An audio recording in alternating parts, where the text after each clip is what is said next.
day everyone, it's me again, Marifes Coriel. And for today's instructional video, we will talk about sentence structure. Alright, so sentence structure. How important is a sentence in writing? Okay, so actually, you cannot write or create a paragraph without a sentence.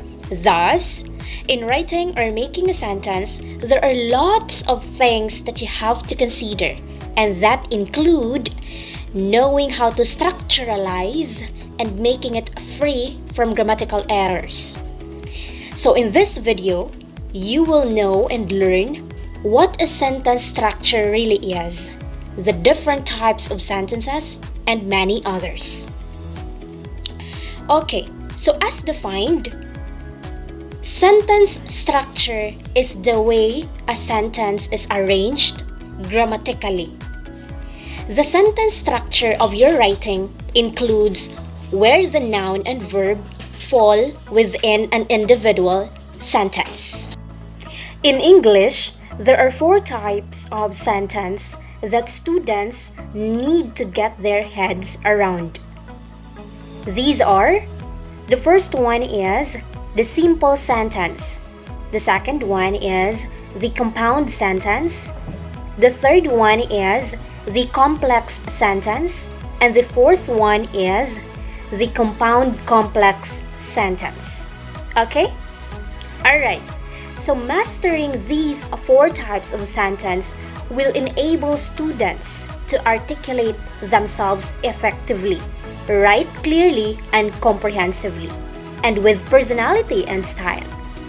Although learning how to write a structuralized sentence takes plenty of practice, however, the best thing to learn something is to practice procedurally.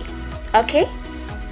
Now, before we begin discussing the types of sentence, let's take a look what an independent clause and dependent clause are, and how they differ from each other, and so on.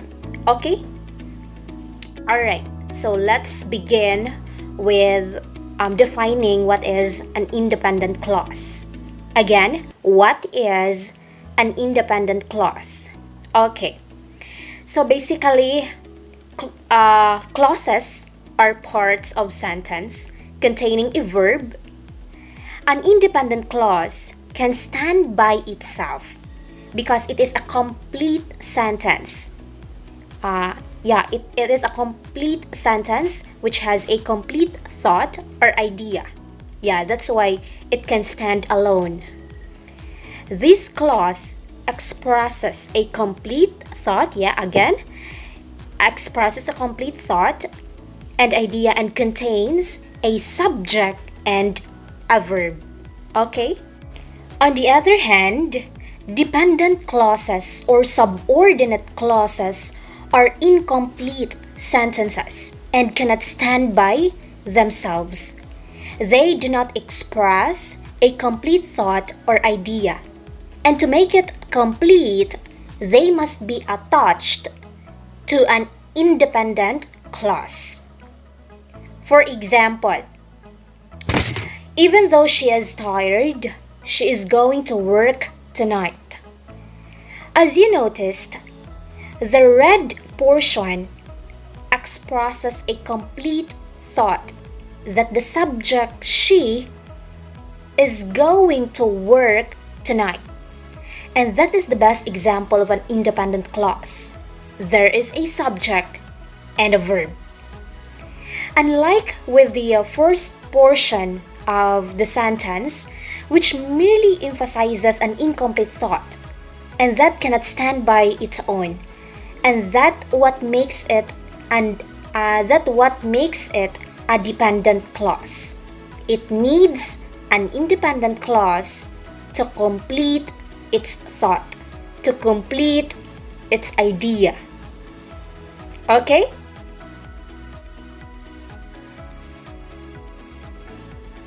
Simple sentence.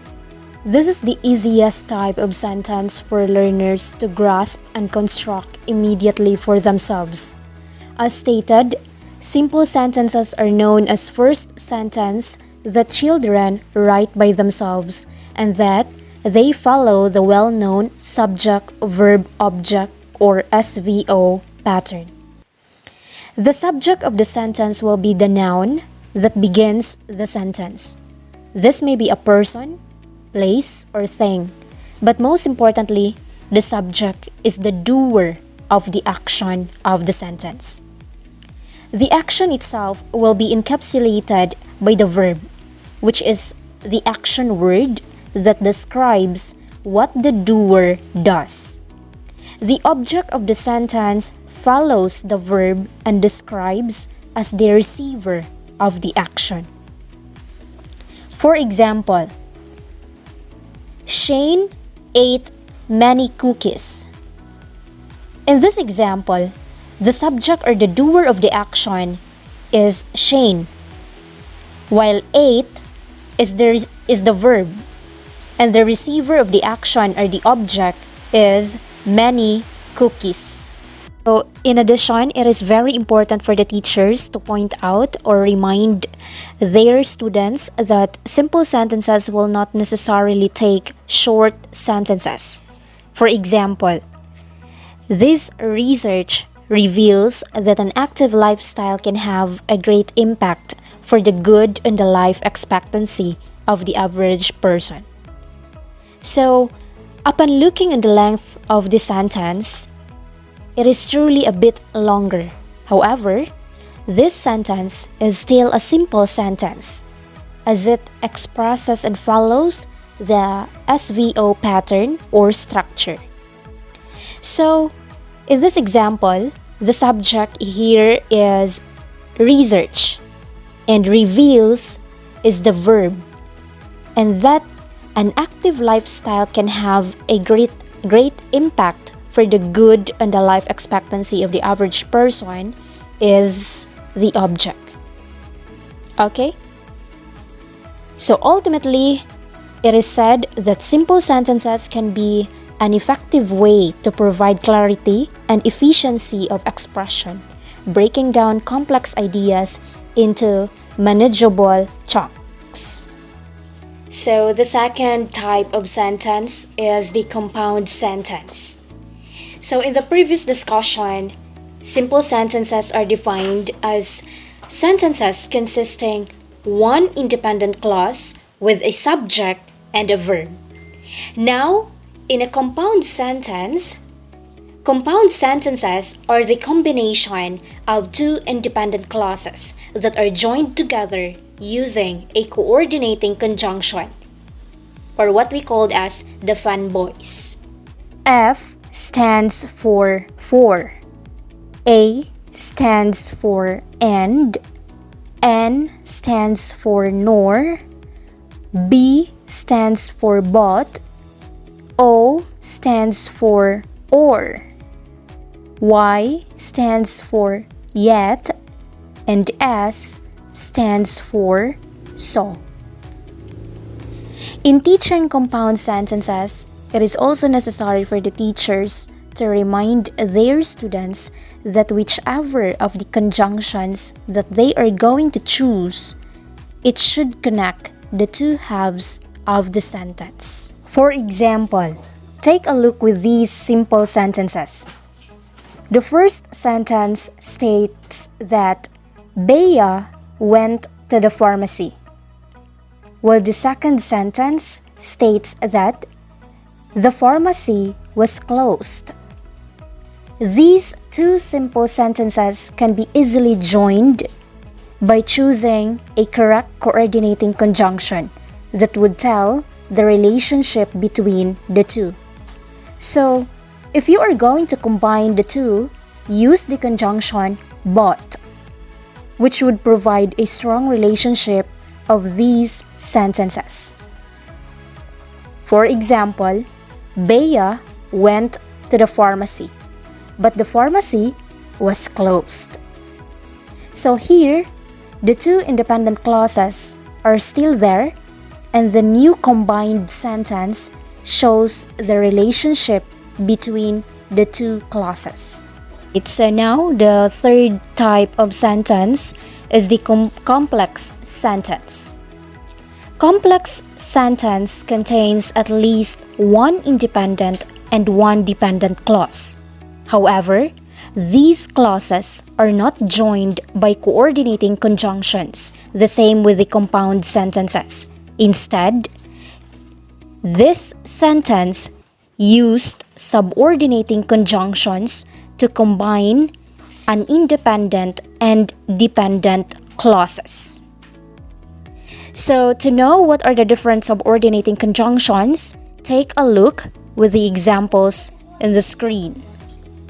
We have after, although, at, as long as, because, before, even if, in order to, in case, once, that, though, until, when, whenever, wherever, and while.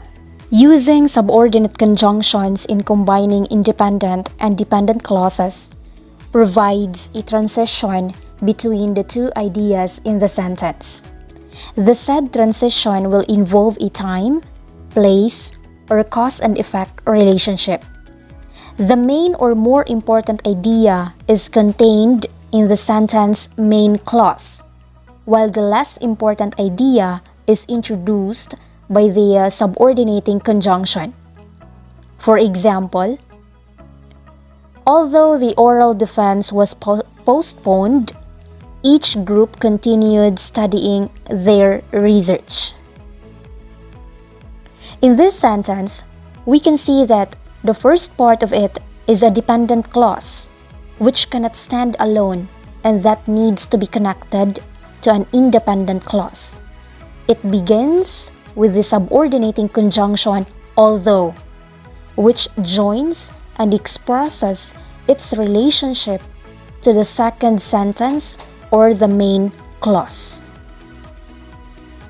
Ultimately, complex sentences provide students an arena to explore, discover, and learn complex ideas, know and understand more about comparison and contrast, and even in conveying cause and effect in a sentence or in writing. Right, so now the fourth type of sentence is the compound complex sentence. What is a compound complex sentence? Compound complex sentences are known as the most difficult type of sentence that students are really having hard time in constructing or writing it well. Thus, students should give their best shot, practice, and manage it competently. Okay, so now let's define first what is a compound complex sentence. From the name itself, compound complex, we can actually infer that it is the combination of a compound sentence and a complex one. More accurately, a compound complex sentence combines at least two independent clauses and one dependent clause. For example, since the studio was closed, Marjorie ran home and her sister made her some breakfast. So in this example, we can see that the sentence begins with a dependent clause, since the studio was closed, and followed by a compound sentence, Marjorie ran home and her sister made her some breakfast. Also, we can see in the sentence that there is a complex sentence, and that is, since the studio was closed, Marjorie ran home. Okay? Commonly, compound complex sentences start or open with a dependent clause that starts with a subordinating conjunction and then followed by a compound sentence. Constructing compound complex sentences is the best thing to help students narrow their understanding on complex things. However, It is very important to give particular attention to the placement of commas in constructing sentences, especially in writing a compound complex sentences, to avoid confusion and to ensure that readers would not get confused of the sentence.